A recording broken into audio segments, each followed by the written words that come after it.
when the king wanted them to bow down and worship a golden idol he made, they wouldn't do it. We can't. Let's go. So the king called for Shadrach, Meshach, and Abednego. Is it true that you did not worship the golden statue I have set up? I will give you a second chance to bow down and worship, or no God will be able to save you from my power. Nebuchadnezzar, you certainly have the power to throw us into the furnace. And our God has the power to save us. But even if he doesn't, we will not worship your statue. The king was furious and told his soldiers to heat the furnace 7 times hotter than usual.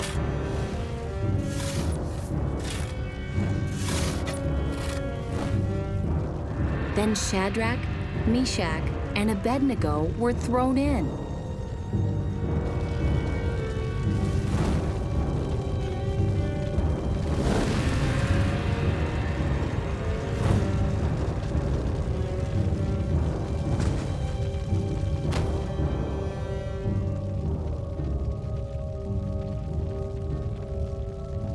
But guess what happened?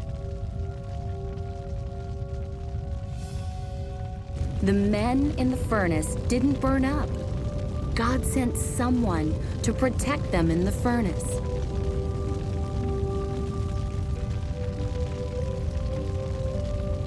The king was surprised when he saw 4 people walking around. So he told Shadrach, Meshach, and Abednego to come out of the furnace.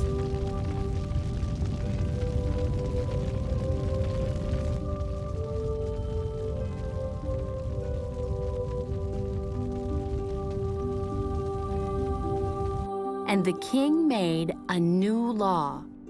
No one would be allowed to say anything bad about the God of Israel.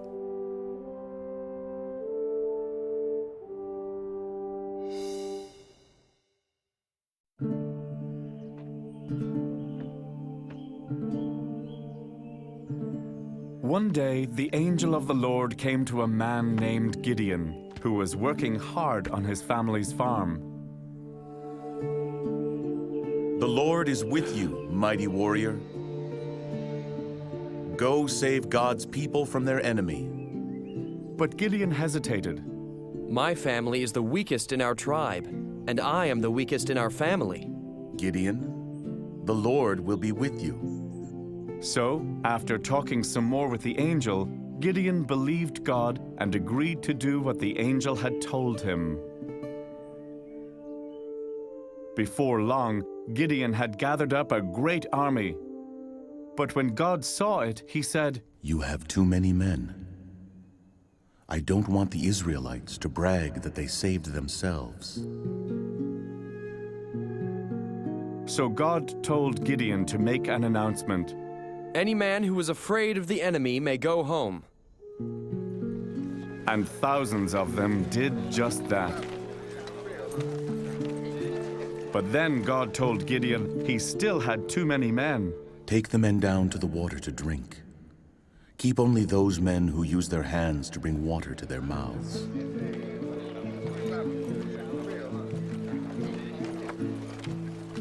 Most of the men carelessly tossed their weapons on the ground and put their faces right into the water. Only 300 soldiers drank the way God wanted. So this was Gideon's army. Next, God gave Gideon very strange instructions. Each man is to take a trumpet, a jar, and a torch.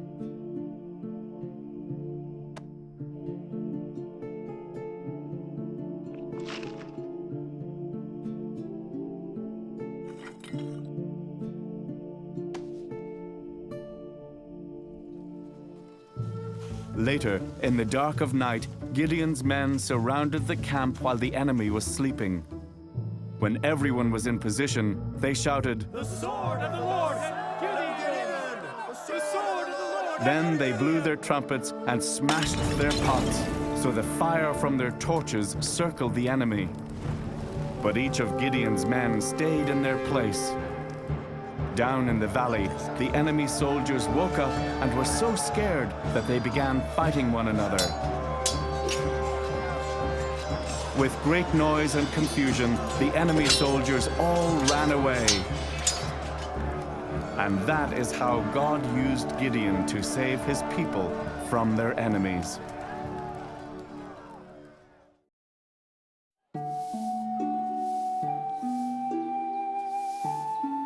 An Israelite woman named Hannah was married to a man named Elkanah. They were happy together. But Hannah wasn't able to have any children.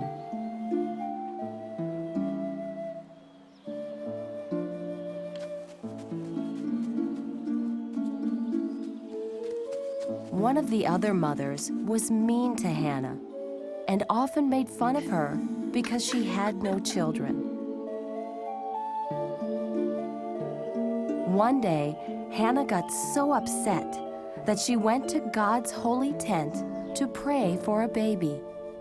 Lord of heaven, please don't forget me. If you will give me a son, I will give him back to you all his life. While Hannah kept praying, Eli the priest noticed something strange.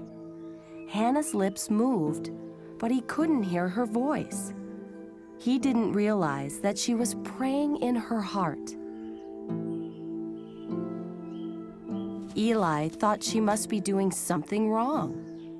No, Master, I am a woman who is deeply troubled. I was telling the Lord about all the problems and sadness in my heart. Ah, well, may the God of Israel give you what you asked of him. Hearing this, Hannah was not sad anymore. And very soon, Hannah's prayer was answered. She had a baby boy and named him Samuel, which means God heard.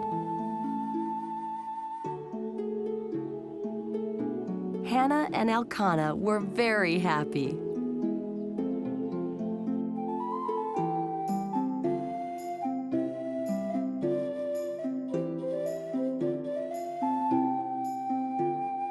Several years passed, and young Samuel was growing up. But Hannah never forgot her promise to the Lord. So she traveled with Samuel to see Eli the priest.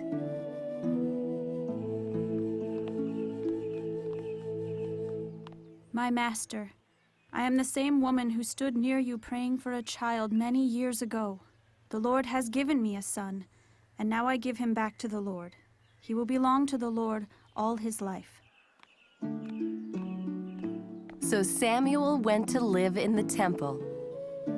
And every year, Hannah made her son a new coat because of her great love for little Samuel.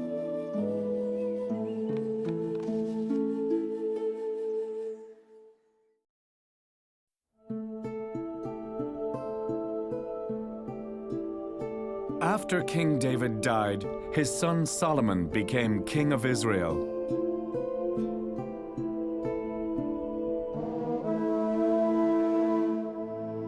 One night, God came to Solomon in a dream. Ask for anything you want, and I will give it to you. Lord, my God, you have allowed me to be king in my father's place. But I am like a little child. I do not have the wisdom I need to do what I must do. So I ask that you give me wisdom. Wisdom to know the difference between right and wrong.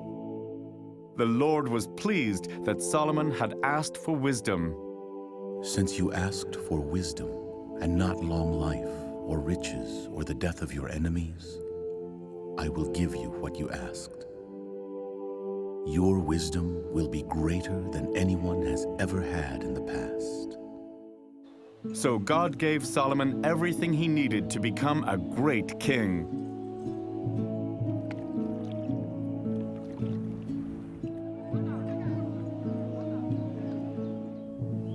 One day, two women brought a baby to Solomon. One woman said, My master, this woman and I live in the same house. We each gave birth to a baby the same week.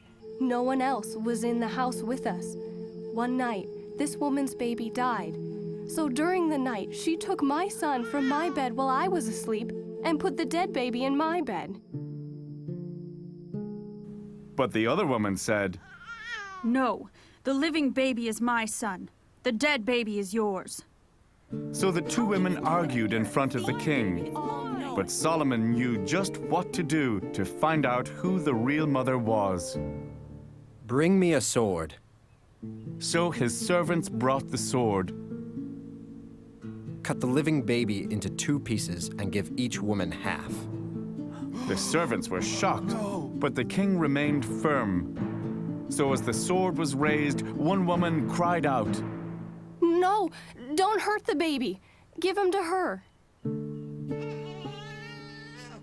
But the other woman said, Neither of us will have him. Cut him in half.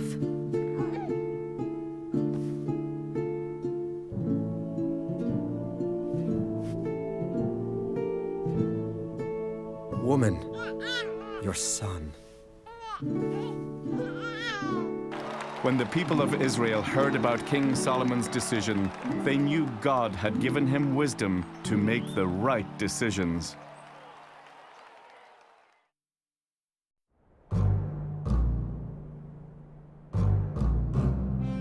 Naaman was an important soldier in Damascus, but he got a terrible skin disease called leprosy.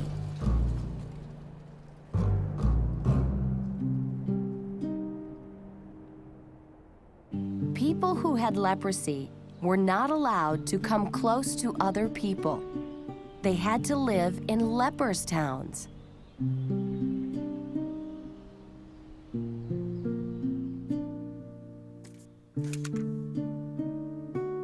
Naaman's wife had a little servant girl from Israel who said, I wish my master could meet Elisha the prophet.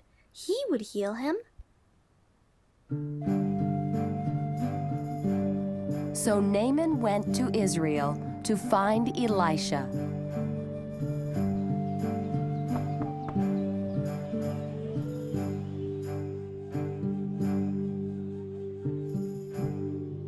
Tell him to wash in the Jordan River 7 times, and he'll be healed. The Jordan River. Wash 7 times in the Jordan.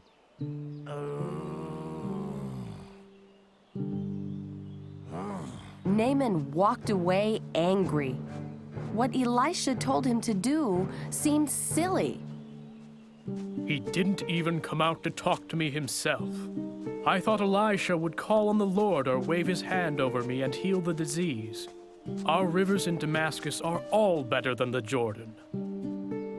So Naaman prepared to return to Damascus. But his servant pleaded with him. Sir, if the prophet had told you to do some great thing, wouldn't you have done it? Doesn't it make more sense to just do what he said?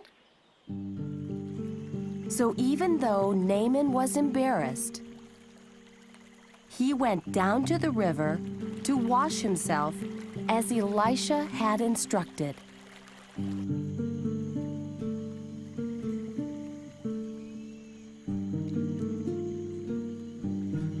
After Naaman finished washing for the 7th time, guess what happened?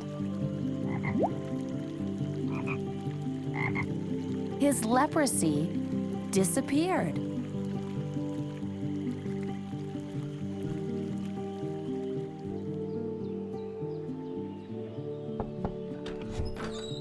Now I know there is no God in all the earth except the God of Israel.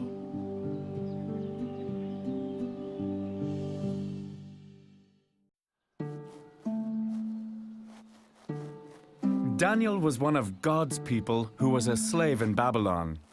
But God had blessed him with power to understand dreams. Years ago, he had even helped a king of Babylon understand a dream. But now there was a new king in Babylon. One night, Belshazzar gave a banquet for many important people.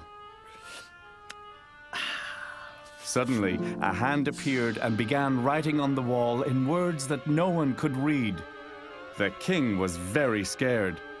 But the king's mother remembered Daniel. There is a man in your kingdom who has the spirit of the holy God in him. Call for Daniel. He will tell you what the writing on the wall means. God has counted the days until your kingdom will end. You have been weighed on the scales and found not good enough. Your kingdom will be given to the Medes and the Persians. That very same night, Belshazzar was killed. A man named Darius the Mede became the new king. It all happened exactly as Daniel had said. In time, Daniel went to work for the new king, even though he served the God of Israel. Some men from the new kingdom of the Medes were jealous of Daniel and wanted to get rid of him. So they tricked Darius into making a rule that people could only pray to the king. If someone broke the rule, he would be thrown into the lion's den. But Daniel went to his house, got down on his knees, and prayed to God, just as he had always done. So the men caught Daniel praying to God and told the king. The king was sad because he liked Daniel, but he couldn't change the law. May the God you serve all the time save you.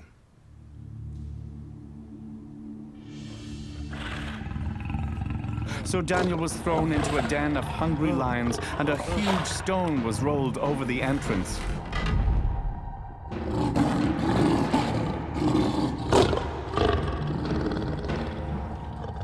But God sent an angel to close the mouths of the lions so they couldn't bite. Early in the morning, the king came to the lion's den. Daniel, has your God been able to save you from the lions?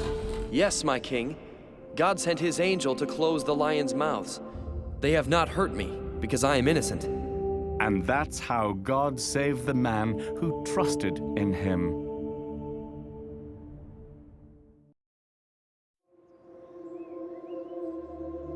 God spoke to a man named Jonah. Get up, go to the great city of Nineveh and preach against it. I see the evil things they do. So Jonah got up and boarded a boat that would take him to Tarshish? Wait, that's not where God told Jonah to go. He was supposed to go to Nineveh. This ship was going the opposite direction. But God saw what Jonah was doing. So Jonah sailed away on the ship. Before long, God sent a big storm. Waves pounded the ship. The sailors were afraid and started throwing cargo into the sea, hoping to lighten the ship so it wouldn't sink. The captain went down into the bottom of the ship and found Jonah sleeping. Get up and pray to your God. Maybe he will save us. But Jonah had already told some of the sailors that he was running away from the Lord. Jonah has done something terrible to cause the storm. You're right. I ran away from God. It's my fault that this storm has come upon you. Throw me into the sea, and it will calm down. So the sailors tossed Jonah overboard. As soon as Jonah was in the water, the sea became calm.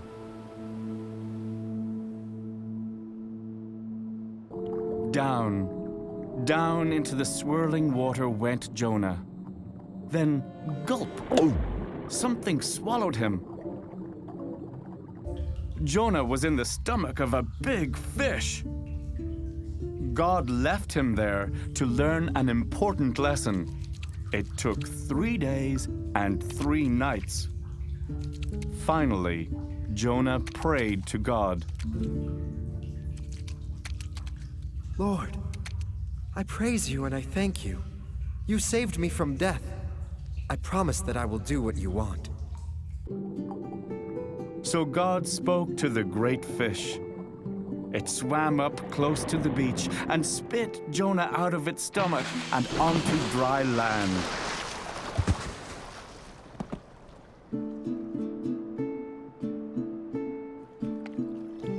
Now, get up and go to the great city of Nineveh. When you get there, preach what I tell you to preach. This time, Jonah didn't argue. He obeyed right away, jumping up and heading straight for Nineveh.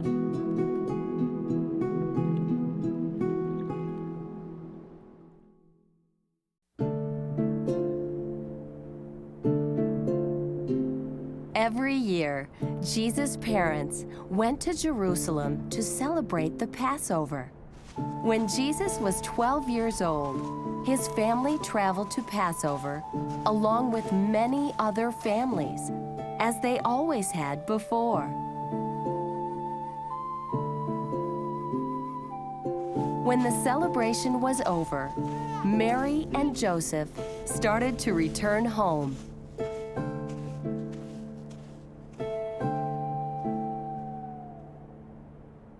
Joseph, do you know where Jesus is? He was with my cousin's family last time I saw him.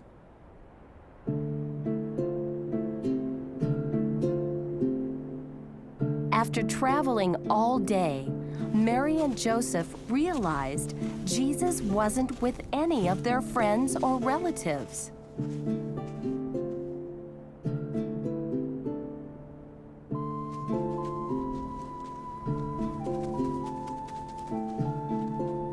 They were very worried and started back to Jerusalem, looking for him all along the way.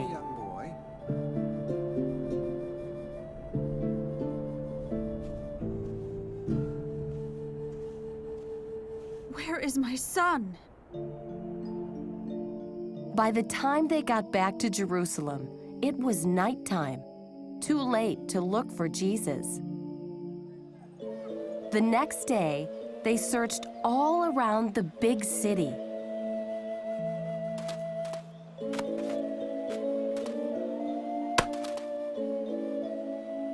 I'm looking for a boy about this tall. But couldn't find Jesus anywhere. Another night came without any sign of him. On the third day of their search, Mary and Joseph were walking past the temple, a place where God's people went to worship.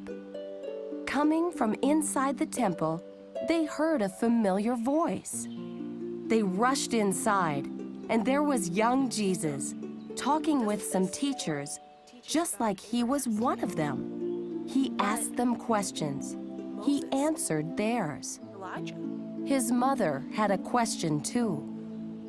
Son, why did you stay behind? We were worried about you. Oh, you should have known. I must be where my father's work is.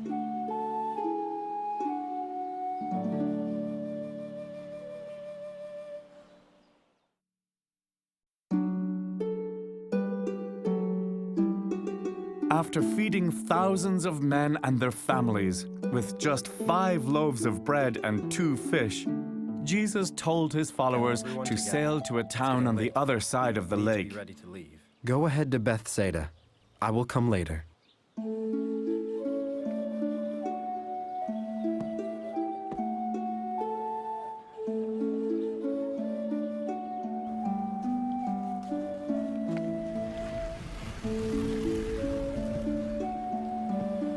So his helpers got into a boat to cross the big lake.